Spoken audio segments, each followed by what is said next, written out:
Zero മലബാറുകാരുടെ കുർബാനയിലല്ലേ, എൻ്റെ ശരീരം ഭക്ഷിച്ചും എൻ്റെ രക്തം പാനം ചെയ്തും മാനവൻ എന്നിൽ നിവസിക്കും, അവനിൽ ഞാനും നിശ്ചയ. യോഹന്നാന്റെ സുവിശേഷത്തിൽ പറയുന്ന കാര്യമാണ്. നമ്മളിത് പാടി അങ്ങ് പോകുന്നാൽ നമ്മൾ പാടില്ലേ, രക്ഷകനുര ചെയ്ത എന്മേ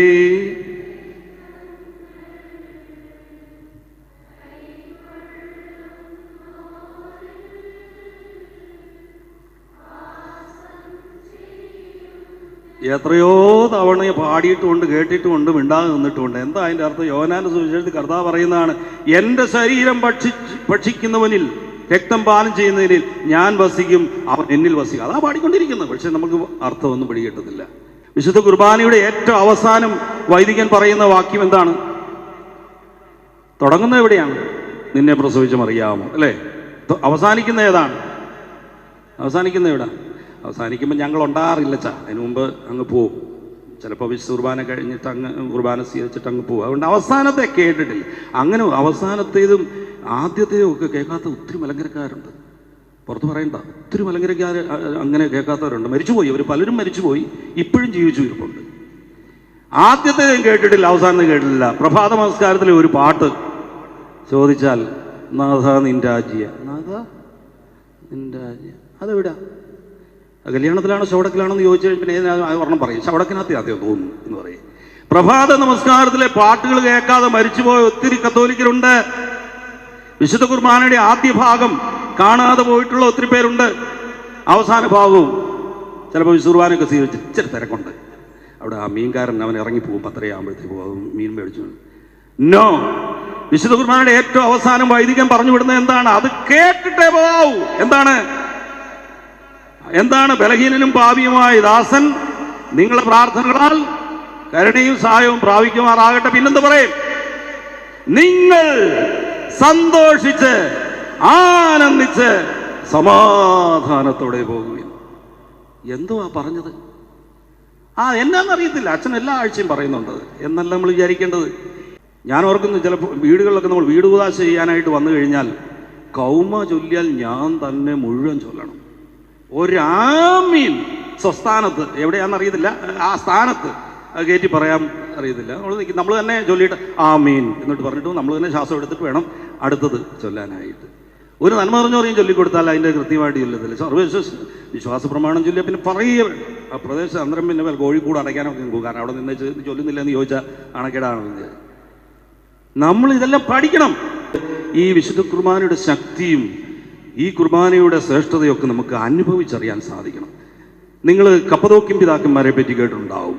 കപ്പദോക്യ എന്ന് പറയുന്ന ഒരു സ്ഥലം നമുക്കറിയാം. ആ കപ്പദോക്യം പിതാക്കന്മാരെ പറ്റി നമ്മൾ ധാരാളം നമ്മുടെ പഠനങ്ങളിലൊക്കെ വന്നിട്ടുള്ളതാണ്. കുറേ പേർക്കെങ്കിലും അറിയാം. 3 പിതാക്കന്മാരെയാണ് നമ്മൾ കപ്പദോക്യം പിതാക്കന്മാരെന്ന് പറയുക. ഒന്ന് ബേസിൽ ദ ഗ്രേറ്റ്, മഹാനായ ബസേലിയോസ്.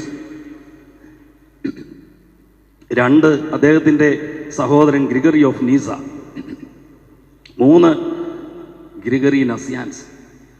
ഈ 3 പിതാക്കന്മാരെയാണ് കപ്പദോക്യം പിതാക്കന്മാർ. 4-ാം നൂറ്റാണ്ട് ജീവിച്ചിരുന്ന 3 പിതാക്കന്മാർ. ഒരാളുടെ സഹോദരൻ ബേസിൽ ദ ഗ്രേറ്റ്, മഹാനായ ബേസിലിൻ്റെ സഹോദരനാണ് ഗ്രിഗറി ഓഫ് നീസ, പിന്നെ ഗ്രിഗറി നസിയാൻസ്. ഈ ഗ്രിഗറി ഓഫ് നീസയെ പറ്റിയാണ് ഞാൻ പറയാൻ പോവുക. ഗ്രിഗറി ഓഫ് നീസ അദ്ദേഹം മനോഹരമായ ഒരു പുസ്തകം എഴുതിയിട്ടുണ്ട്. അതിൻ്റെ പേര് ഫ്രം ഗ്ലോറി ടു ഗ്ലോറി എന്നാണ്. ഫ്രം ഗ്ലോറി ടു ഗ്ലോറി നമുക്ക് ഇതിനകത്തൊക്കെ അവൈലബിൾ ആണ്. ഫ്രം ഗ്ലോറി ടു ഗ്ലോറി, മഹത്വത്തിൽ നിന്ന് മഹത്വത്തിലേക്ക്. വിശുദ്ധ കുർബാനയെ പറ്റി അദ്ദേഹം പറയുന്നത് ഇങ്ങനെയാണ്. മനുഷ്യരുടെ 3 പ്രതീകങ്ങളെ പറ്റി അവിടെ ആദ്യം പറയുന്നു. ഒന്നാമത്തെ പ്രതീകം താഴ്വാരത്ത് നിൽക്കുന്ന മനുഷ്യൻ. താഴ്വാരത്ത് നിൽക്കുന്ന മനുഷ്യൻ.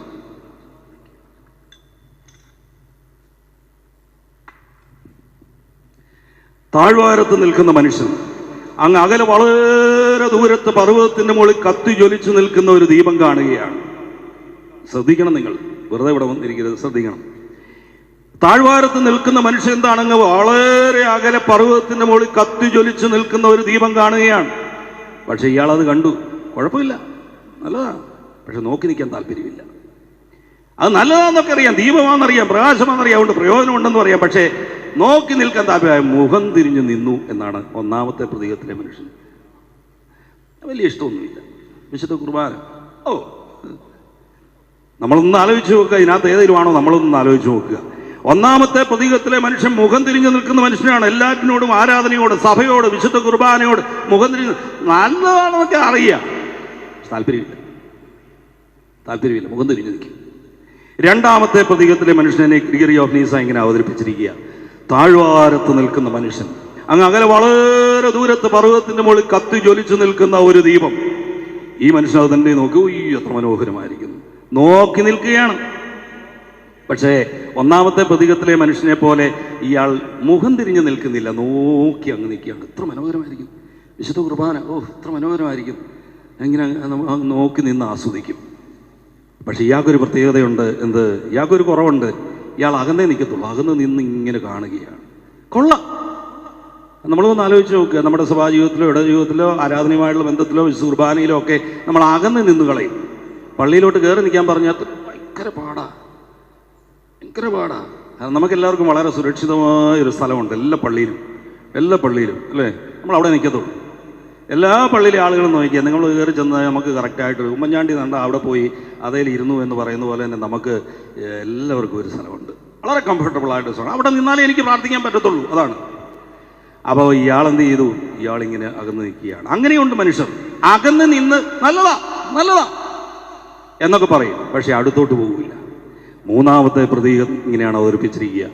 താഴ്വാരത്ത് നിൽക്കുന്ന മനുഷ്യൻ അങ്ങ് അകലെ വളരെ ദൂരത്ത് കുന്നിന്റെ മുകളിൽ കത്തി ജ്വലിച്ചു നിൽക്കുന്ന ഒരു ദീപം കാണുകയാണ്. ഇയാള് കണ്ടു, മനോഹരം. ഒന്നാമത്തെ പ്രതീകത്തിലെ മനുഷ്യനെ പോലെ മുഖം തിരിഞ്ഞു നിൽക്കാനോ, രണ്ടാമത്തെ പ്രതീകത്തിലെ മനുഷ്യനെ പോലെ അകന്നു നിൽക്കാനോ ഇയാൾ പരിശ്രമിക്കുന്നില്ല. ഇയാൾ എന്ത് ചെയ്യുന്നറിയാമോ? വളരെ ദൂരത്തുള്ള ഈ പർവ്വതത്തിന്റെ മുകളിൽ കത്തി ജ്വലിച്ചു നിൽക്കുന്ന ദീപത്തിന്റെ മുമ്പിലേക്ക് ഇയാൾ നടന്നു പോവുകയാണ്. കല്ലുകളും മുള്ളുകളും പാറകളും ഒക്കെ ഉണ്ടെങ്കിലും എനിക്കൊരു ലക്ഷ്യമുണ്ട്, അവിടെ ചെല്ലണം, അതിന്റെ മുമ്പിൽ ചെല്ലണം, അത് നേരെ കാണണം എന്ന് പറയുന്ന ഒരു ആഗ്രഹം ഇയാളെ ചലിപ്പിച്ചുകൊണ്ടേയിരുന്നു. അങ്ങനെ അങ്ങ് പോവുകയാണ്. ഇയാൾ പോയി നേരെ ഈ പ്രകാശത്തിന്റെ മുമ്പിൽ അങ്ങ് നിൽക്കുകയാണ്. അങ്ങനെ നിന്ന് ആവോളം ഈ പ്രകാശം സ്വീകരിച്ച് ഇയാള് താഴ്വാരത്തേക്ക് എവിടുന്ന് പോയോ അവിടേക്ക് ഇറങ്ങി വന്നു. ഈ ഗ്രിഗറി ഓഫ് നീസ ഈ പുസ്തകം അവസാനിപ്പിക്കുന്നത് ഇങ്ങനെയാണ്. ഈ മൂന്ന് പ്രതീകങ്ങളെ അവസാനിപ്പിച്ചു. മൂന്നാമത്തെ പ്രതീകത്തിലെ മനുഷ്യനെ അവതരിപ്പിച്ചിരിക്കുന്നത് മോശ സീനാമലയെ ദൈവത്തെ കാണാനായിട്ട് ജനത്തിനു വേണ്ടി താഴ്വാരത്ത് നിന്ന് മലയുടെ മുകളിലേക്ക് പോയി ആ ദൈവത്തിന്റെ മുമ്പിൽ നിന്ന് പ്രകാശം ആവോളം സ്വീകരിച്ച് പ്രകാശപൂരിതമായ മുഖത്തോടുകൂടി മോശ താഴ്വാരത്തിലേക്ക് ഇറങ്ങി വന്നു എന്നാണ് വിശുദ്ധ ഗ്രന്ഥം പറയുക. ഗ്രിഗറി ഓഫ് നീസ പറയുന്ന ഇതാണ്: വിശുദ്ധ കുർബാനയെ സംബന്ധിക്കുന്ന ഏതൊരുവനും ആ പ്രകാശത്തിന്റെ അടുത്തേക്ക് ചെന്ന് ആവോളം പ്രകാശവും ശക്തിയും പ്രചോദനവും ഒക്കെ ഉൾക്കൊണ്ട് നമ്മുടെ താഴ്വാരമാകുന്ന പള്ളിയുടെ നാലുകെട്ടിന് പുറത്തേക്ക് നമ്മുടെ ജീവിത സാഹചര്യങ്ങളിലേക്ക്, കുടുംബങ്ങളിലേക്ക്, ജോലി മേഖലകളിലേക്ക്, പഠന മേഖലകളിലേക്ക് ഇറങ്ങി പ്രകാശപൂരിതമായ മുഖത്തോടുകൂടി ശക്തി സ്വീകരിച്ചിറങ്ങി ചെല്ലുന്നതിന്റെ പേരാണ് എന്ത്? വിശുദ്ധ കുർബാന. അതിന്റെ പേരാണ് വിശുദ്ധ കുർബാന. ആ ശക്തിയുമായിട്ട് ഈ പള്ളിക്കുള്ളിൽ ഒതുങ്ങുന്നതല്ലത്. വിശുദ്ധ കുർബാന എപ്പോഴാണ് അത് തീരുന്നത്? അത് 10 മണിക്ക് തീരില്ല, 10-ന് തീരില്ല. 10-ന് തീർന്ന കുർബാനയല്ലത്. ഈ 10 മണിക്ക് ഇവിടുന്ന് ഞാൻ ഇറങ്ങി പള്ളിയുടെ നാൽക്കെട്ടിന് പുറത്തേക്ക് ഇറങ്ങി എൻ്റെ ജീവിത വ്യാപാരങ്ങളിലേക്ക് ഞാൻ പോകുമ്പോൾ ഞാൻ ഇവിടെ നിന്ന് സ്വീകരിച്ച ശക്തിയും ഉൾക്കാഴ്ചയും ബോധ്യങ്ങളും ഒക്കെ എൻ്റെ എല്ലാ മേഖലകളിലും എനിക്ക് പ്രസരിപ്പിക്കുവാൻ സാധിക്കുമെങ്കിൽ അതിൻ്റെ പേരാണ് വിശുദ്ധ കുർബാന. അതാണ് വിശുദ്ധ കുർബാന. അല്ല 2 മണിക്കൂർ നമ്മൾ എന്തെങ്കിലുമൊക്കെ കാട്ടി ഇവിടെ വന്നു നിന്ന് വെറുതെ പോകുന്നതിന്റെ പേരല്ല വിശുദ്ധ കുർബാന. മറിച്ച് ഇതെന്നെ ചലിപ്പിച്ചുകൊണ്ടിരിക്കുകയാണ്. അതാണ് പരിശുദ്ധ കുർബാന എന്ന് പറയുന്നത്. അങ്ങനെ ചലിപ്പിച്ചവരുടെ മക്കളാണ്, ആ ചലനം ഏറ്റുവാങ്ങിയവരുടെ മക്കളാണ് ഇവിടെ ഇരിക്കുന്ന എല്ലാവരും. അല്ലെങ്കിൽ ആരെങ്കിലും ഒന്ന് കൈപൊക്കാവോ? കൈപൊങ്ങത്തില്ല. കൈപൊക്കാൻ ശക്തി ഇല്ലാത്തതുകൊണ്ടല്ല, മറിച്ച് നമ്മുടെ അപ്പനമ്മമാർ ഈ ശക്തി നമുക്ക് കാണിച്ചു തന്നു. പള്ളിയോട് ചേർന്ന് നിൽക്കുന്നതിൽ, വിശുദ്ധ കുർബാനയോട് ചേർന്ന് നിൽക്കുന്നതിലുള്ള ശക്തി. അതുകൊണ്ട് ഞാൻ പറഞ്ഞു വരുന്ന ഇതാണ്. ഗ്രിഗറി ഓഫ് നീസ ഈ ഫ്രം ഗ്ലോറി ടു ഗ്ലോറി എന്ന് പറയുന്ന പുസ്തകത്തിലൂടെ അവതരിപ്പിച്ചു വെച്ചിരിക്കുന്ന ഇതാണ്. വിശുദ്ധ കുർബാന എന്ന് പറയുന്നത് പ്രകാശപൂരിതമായ മുഖത്തോടുകൂടി ശക്തിയോടുകൂടി സന്തോഷത്തോടുകൂടി പോവാൻ. വിശുദ്ധ കുർബാനയുടെ ഏറ്റവും അവസാനം വൈദികൻ പറയുന്ന വാക്യം എന്താണ്? തുടങ്ങുന്നത് എവിടെയാണ്? നിന്നെ പ്രസവിച്ച മറിയാമോ, അല്ലേ? അവസാനിക്കുന്ന ഏതാണ്? അവസാനിക്കുന്ന എവിടെ? അവസാനിക്കുമ്പോൾ ഞങ്ങൾ ഉണ്ടാറില്ല അതിന് മുമ്പ് അങ്ങ് പോവും. ചിലപ്പോൾ വിശുദ്ധ കുർബാന കഴിഞ്ഞിട്ട് അങ്ങ് കുർബാന സ്വീകരിച്ചിട്ട് അങ്ങ് പോകും. അതുകൊണ്ട് അവസാനത്തെ കേട്ടിട്ടില്ല. അങ്ങനെ അവസാനത്തേതും ആദ്യത്തേതും ഒക്കെ കേൾക്കാത്ത ഒത്തിരി മലങ്കരക്കാരുണ്ട്. പുറത്ത് പറയണ്ട, ഒത്തിരി മലങ്കരക്കാർ അങ്ങനെ കേൾക്കാത്തവരുണ്ട്. മരിച്ചുപോയി, അവർ പലരും മരിച്ചുപോയി, ഇപ്പോഴും ജീവിച്ചു ഇരിപ്പുണ്ട്. ആദ്യത്തേതും കേട്ടിട്ടില്ല, അവസാനത്തെ കേട്ടിട്ടില്ല. പ്രഭാത നമസ്കാരത്തിലെ ഒരു പാട്ട് ചോദിച്ചാൽ നാഥ നിൻരാജ്യ, നാഥ നിൻരാജ്യ, അതെവിടാ? കല്യാണത്തിലാണോ ശവടക്കിലാണോന്ന് ചോദിച്ചു കഴിഞ്ഞാൽ പിന്നെ ഒരെണ്ണം പറയും, ശവടക്കിനകത്ത് ആദ്യം തോന്നുന്നു എന്ന് പറയും. പ്രഭാത നമസ്കാരത്തിലെ പാട്ടുകൾ കേൾക്കാതെ മരിച്ചുപോയ ഒത്തിരി കത്തോലിക്കരുണ്ട്. വിശുദ്ധ കുർബാനയുടെ ആദ്യ ഭാഗം കാണാതെ പോയിട്ടുള്ള ഒത്തിരി പേരുണ്ട്. അവസാന ഭാഗവും ചിലപ്പോൾ വിശുദ്ധ കുർബാനയൊക്കെ സ്വീകരിച്ച് ഇച്ചിരി തിരക്കുണ്ട്. അവിടെ ആ മീൻകാരൻ അവൻ ഇറങ്ങിപ്പോവും, 10:30 ആകുമ്പോഴത്തേക്ക് പോകും, മീൻ മേടിച്ചു. നോ, വിശുദ്ധ കുർബാനയുടെ ഏറ്റവും അവസാനം വൈദികൻ പറഞ്ഞു വിടുന്നത് എന്താണ്? അത് കേട്ടിട്ടേ പോകാവൂ. എന്താണ്? ബലഹീനനും പാപിയുമായ ദാസൻ നിങ്ങളുടെ പ്രാർത്ഥനകളാൽ കരുണയും സഹായവും പ്രാപിക്കുമാറാകട്ടെ. പിന്നെന്ത് പറയും? നിങ്ങൾ സന്തോഷിച്ച് ആനന്ദിച്ച് സമാധാനത്തോടെ പോകുകയും. എന്തുവാ പറഞ്ഞത്? എന്നാന്നറിയത്തില്ല. അച്ഛൻ എല്ലാ ആഴ്ചയും പറയുന്നുണ്ട് എന്നല്ല നമ്മൾ വിചാരിക്കേണ്ടത്. ഈ പരിശുദ്ധ കുർബാനയിൽ 2-2.5 മണിക്കൂർ പങ്കെടുത്തിട്ട് ഈ പരിശുദ്ധ കുർബാനയിലൂടെ സംഭവിക്കേണ്ട ഒരു കാര്യത്തിന് എല്ലാ ആശംസകളും നേർന്നു വിടുകയാണ്. നിങ്ങൾ വെറുതെ പോകരുത്. നിങ്ങൾ സന്തോഷിച്ച് ആനന്ദിച്ച് സമാധാനത്തോടെ പോകുകയും. 2.5 മണിക്കൂർ ഇവിടെ നിന്നിട്ട് നമുക്കൊരു സന്തോഷവും ഇല്ലാതെ ആനന്ദമില്ലാതെ പോകുന്നത് എങ്ങനെയാണ്? പിന്നെ എന്തിനാ ഇവിടെ നിന്നത്? ആനന്ദം എവിടുന്നാ കിട്ടേണ്ടത്? ആനന്ദം പരിശുദ്ധ കുർബാനയിലൂടെ നമുക്ക് ലഭിക്കുന്ന ശക്തി, അതാണ് ആനന്ദം. നമ്മൾ പരിശുദ്ധ കുർബാന കഴിഞ്ഞ ഈ തെരുവിലൂടെ അല്ലെങ്കിൽ നമ്മുടെയൊക്കെ നാട്ടിൻ പ്രദേശങ്ങളിലെ വഴികളിലൂടെ ഇറങ്ങി ചെല്ലുമ്പോൾ ആളുകൾ നോക്കും. നമ്മൾ ഇറങ്ങി ചെല്ലുമ്പോൾ ഒരാനന്ദവും സന്തോഷവും ഇല്ലാതെ മ്ലാനവദനരായി ദുഃഖിതരായി പോകുമ്പോഴേ അവർ വിചാരിക്കും അച്ഛൻ ഇന്ന് എന്തോ വഴക്ക് പറഞ്ഞു, അത് കേട്ടേച്ച് പോവാ.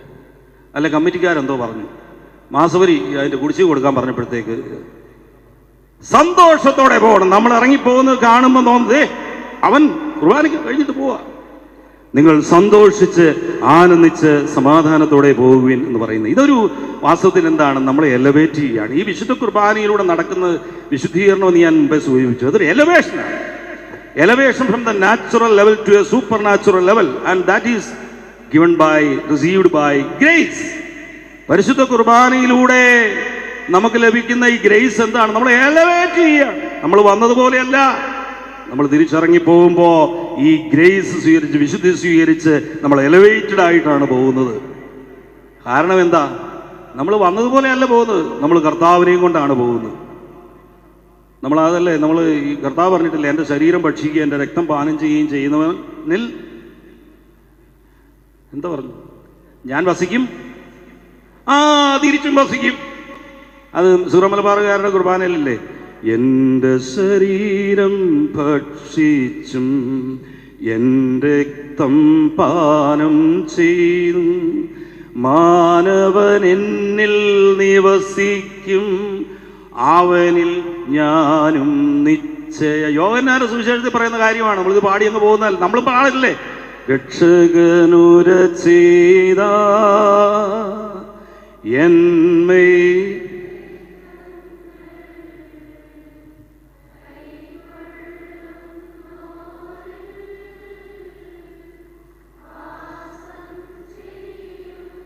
എത്രയോ തവണ പാടിയിട്ടുമുണ്ട്, കേട്ടിട്ടുമുണ്ട്, മിണ്ടാതെ നിന്നിട്ടുമുണ്ട്. എന്താ അതിൻ്റെ അർത്ഥം? യോഹന്നാന്റെ സുവിശേഷത്തിൽ കർത്താവ് പറയുന്നതാണ്, എൻ്റെ ശരീരം ഭക്ഷിക്കുന്നവനിൽ രക്തം പാനം ചെയ്യുന്നതിൽ ഞാൻ വസിക്കും, അവൻ എന്നിൽ വസിക്കും. അതാ പാടിക്കൊണ്ടിരിക്കുന്നത്. പക്ഷെ നമുക്ക് അർത്ഥമൊന്നും പിടികിട്ടത്തില്ല.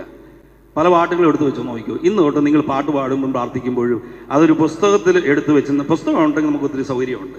ഈ പുസ്തകം എടുക്കാത്തതുകൊണ്ട് നമുക്കൊന്നും അറിയില്ല. പുസ്തകം എടുക്കാത്തതുകൊണ്ട് നമ്മളിങ്ങനെ വേറെ ഒരു ലോകത്ത് നിന്ന് ഏതാണ്ടൊക്കെ ചിന്തിച്ച് നോക്കി അങ്ങ് നിൽക്കും. അതുകൊണ്ട് പ്രാർത്ഥനയൊന്നും പഠിക്കുന്നില്ല. ഞാൻ ഓർക്കുന്നു, ചിലപ്പോൾ വീടുകളിലൊക്കെ നമ്മൾ വീട് ഉദാശ ചെയ്യാനായിട്ട് വന്നു കഴിഞ്ഞാൽ കൗമ ചൊല്ലിയാൽ ഞാൻ തന്നെ മുഴുവൻ ചൊല്ലണം. ഒരാമീൻ സ്വസ്ഥാനത്ത്, എവിടെയാണെന്നറിയത്തില്ല, ആ സ്ഥാനത്ത് കയറ്റി പറയാൻ അറിയത്തില്ല. നമ്മൾ തന്നെ ചൊല്ലിയിട്ട് ആമീൻ എന്നിട്ട് പറഞ്ഞിട്ട് നമ്മൾ തന്നെ ശ്വാസം എടുത്തിട്ട് വേണം അടുത്തത് ചൊല്ലാനായിട്ട്.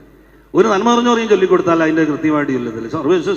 വിശ്വാസ പ്രമാണം ചൊല്ലിയാൽ പിന്നെ പറയുക വേണ്ട. ആ പ്രദേശം അന്നേരം പിന്നെ കോഴിക്കൂട് അടയ്ക്കാനൊക്കെ പോകും. കാരണം അവിടെ നിന്ന് ചൊല്ലുന്നില്ല എന്ന് ചോദിച്ചാൽ അണക്കേടാണ്. നമ്മൾ ഇതെല്ലാം പഠിക്കണം. പ്രാർത്ഥനകൾ നമ്മൾ പുസ്തകം എടുത്ത് വെച്ച് പഠിക്കണമെന്ന് അക്കൂട്ടത്തിൽ തന്നെ നമുക്കിതെല്ലാം കുറേ കൂടെ മനസ്സിലാക്കാനായിട്ട് സാധിക്കും. അപ്പോൾ അതുകൊണ്ട് ഞാൻ എലവേഷനെ പറ്റിയാണ് പറഞ്ഞത്. ഈ എലവേഷൻ നടക്കുകയാണ്. എലവേറ്റഡ് ആയിട്ടാണ് നമ്മൾ പോകുന്നത്, പുറത്തേക്ക് പോകുന്നത്. വന്നതുപോലെയല്ല, വളരെ വ്യത്യസ്തപ്പെട്ട് കർത്താവിനെയും കൊണ്ടാണ് നമ്മൾ പോവുക. കാരണം അവൻ എന്നിൽ വസിക്കുന്നു, ഞാൻ അവനിൽ വസിക്കുന്നു. അങ്ങനെ ഒരു പോക്കാണ്. അങ്ങനെ എലവേറ്റഡ് ആയിട്ടാണ് പോവുക. എലവേഷൻ അത് നടക്കണം. ആ എലവേഷൻ നടക്കണമെങ്കിൽ എന്താണ്?